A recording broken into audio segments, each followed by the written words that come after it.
నేడు తెలంగాణ మంత్రివర్గ విస్తరణ ఉండనుంది. మధ్యాహ్నం 12:45 కొత్త మంత్రులు ప్రమాణ స్వీకారం చేయనున్నారు. రాజ్భవన్ లో మంత్రుల ప్రమాణ స్వీకార కార్యక్రమం జరగనుంది.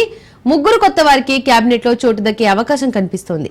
చెన్నూరు ఎమ్మెల్యే గడ్డం వివేక్ కు మంత్రిగా చోటు ఇచ్చినట్లు సమాచారం. మక్తల్ ఎమ్మెల్యే వాకిటి శ్రీహరికి చోటు కల్పించినట్టు తెలుస్తోంది. అదేవిధంగా మానుకొండూరు ఎమ్మెల్యే సత్యనారాయణకు చోటు దక్కే అవకాశం ఉంది.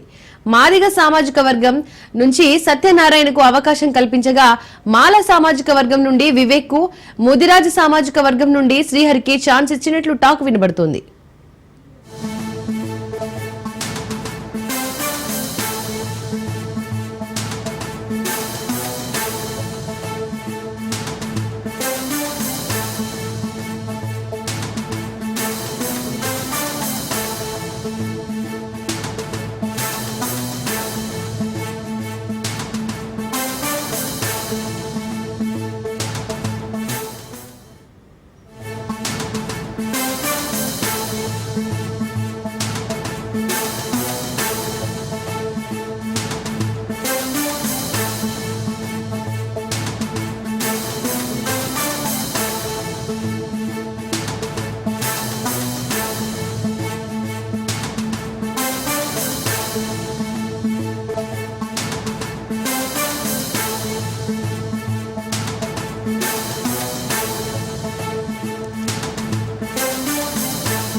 నేడు తెలంగాణ మంత్రివర్గ విస్తరణ ఉండనుంది. మధ్యాహ్నం 12:45 కొత్త మంత్రుల ప్రమాణ స్వీకారం చేయనున్నారు. రాజ్భవన్ లో మంత్రుల ప్రమాణ స్వీకార కార్యక్రమం జరగనుంది. ముగ్గురు కొత్త వారికి కేబినెట్ లో చోటు దక్కే అవకాశం కనిపిస్తోంది. చెన్నూరు ఎమ్మెల్యే గడ్డం వివేక్ కు మంత్రిగా చోటు ఇచ్చినట్టు సమాచారం. మక్తల్ ఎమ్మెల్యే వాకిటి శ్రీహరికి చోటు కల్పించినట్టు తెలుస్తోంది. అదేవిధంగా మానుకొండూరు ఎమ్మెల్యే సత్యనారాయణ చోటు దక్కే అవకాశం ఉంది. మాదిగ సామాజిక వర్గం నుండి సత్యనారాయణకు అవకాశం కల్పించగా మాల సామాజిక వర్గం నుండి వివేక్ కు, ముదిరాజు సామాజిక వర్గం నుండి శ్రీహరికి ఛాన్స్ ఇచ్చినట్లు టాక్ వినబడుతుంది. ఇక ఈ అంశానికి సంబంధించి పూర్తి అప్డేట్స్ మా ప్రతినిధి రాజు అందిస్తారు. రాజు, ఇవాళ మధ్యాహ్నం 12:45 రాజ్భవన్ వేదికగా గవర్నర్ జిష్ణుదేవ్ వర్మ సమక్షంలో మంత్రులుగా ముగ్గురికి అవకాశం కల్పించనుంది తెలంగాణ రాష్ట్ర ప్రభుత్వం. ఇప్పటికే సామాజిక సమీకరణాలు దృష్టిలో పెట్టుకొని ఒకటి మాల సామాజిక వర్గం నుంచి గడ్డం వివేక్ వెంకటస్వామి చెన్నూరు ఎమ్మెల్యేగా ప్రాతినిధ్యం వహిస్తున్నారు. ఆయనకు అవకాశం దక్కనుంది. దాంతో పాటుగానే ఇటీవల మాదిగ సామాజిక వర్గానికి అతిపెద్ద సామాజిక వర్గం, ఆ సామాజిక వర్గానికి మంత్రివర్గంలో చోటు కల్పించాలని ఏఐసిసి నేతల నుంచి సీఎం రేవంత్ రెడ్డి వరకు, డిప్యూటీ సీఎం మంత్రుల వరకు కూడా నేతలు వరుసగా వినతి పత్రాలను చేశారు. అందుకు ప్రతిఫలం దక్కిందని చెప్పుకోవాలి. ప్రధానంగా కవ్వంపల్లి సత్యనారాయణ కరీంనగర్ డిసిసి అధ్యక్షుడిగా ఉన్నారు. ఆయన మానుకొండూరు ఎమ్మెల్యేగా ప్రాతినిధ్యం వహిస్తున్నారు. ఆయన పార్టీకి అందించినటువంటి సేవలు ఆ సామాజిక వర్గం నుంచి మంత్రివర్గంలోకి తీసుకోవాలనేటటువంటి చర్చ కూడా నడుస్తున్న నేపథ్యంలో ఆయనకు కూడా అవకాశం దక్కినట్లు తెలుస్తా ఉంది. మరోవైపు పార్లమెంట్ ఎన్నికలకు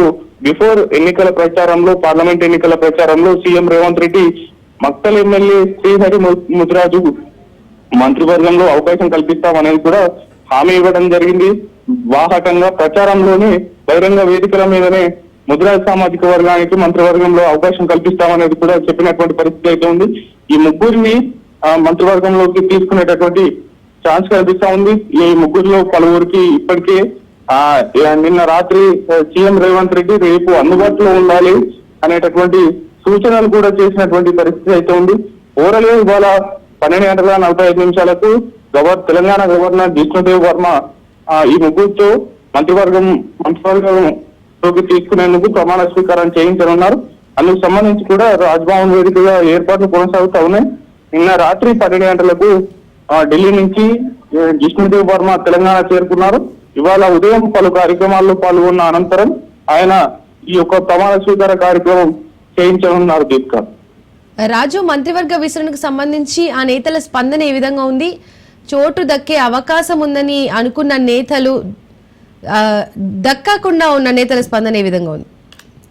డెఫినెట్ గా ఇప్పుడు మంత్రివర్గంలో కేవలం 6 భర్తలు మాత్రమే ఖాళీగా ఉన్నాయి.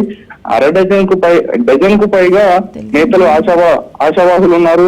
వారి సామాజిక వర్గం సహకరిస్తుందని కొందరు నేతలు, అదేవిధంగా పార్టీకి అత్యంత సీనియర్లుగా ఉన్నామని చెప్పుకునేటటువంటి నేతలు ఇటువంటి సమీకరణాలన్నిటినీ వారికి కలిసి వచ్చేటటువంటి సమీకరణ అన్నింటినీ దృష్టిలో పెట్టుకుని తమకు అవకాశం ఇవ్వాలనేది కూడా కోరినటువంటి సిచ్యువేషన్ అయితే కనిపిస్తా ఉంది. కాకపోతే ఇప్పుడున్నటువంటి పరిస్థితుల్లో గనక అందరికీ అవకాశం ఇవ్వలేం కాబట్టి మంత్రివర్గంలో కొందరికి అవకాశం ఇవ్వనున్నారు.